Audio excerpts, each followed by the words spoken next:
In this clip, we'll show you how to find classes using advanced search. It gives you multiple search criteria to filter your choices.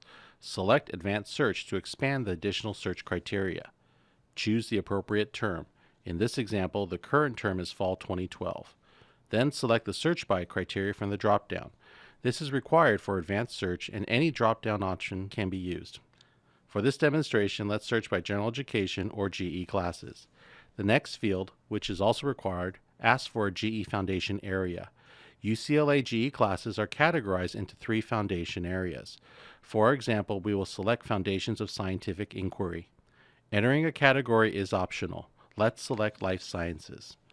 Let's say that you are looking for an open or waitlisted, non-impacted class and prefer to have classes after 1 p.m. on Mondays, Wednesdays, or Fridays.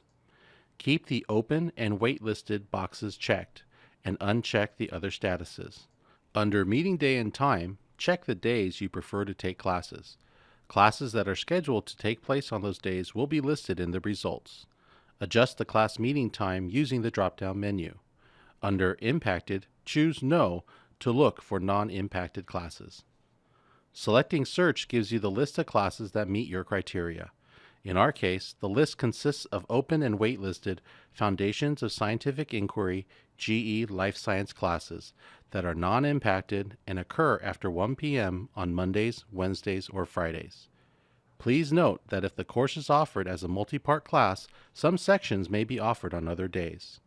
On the left column, all the filters we've used are shown.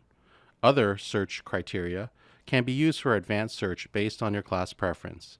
This concludes our video.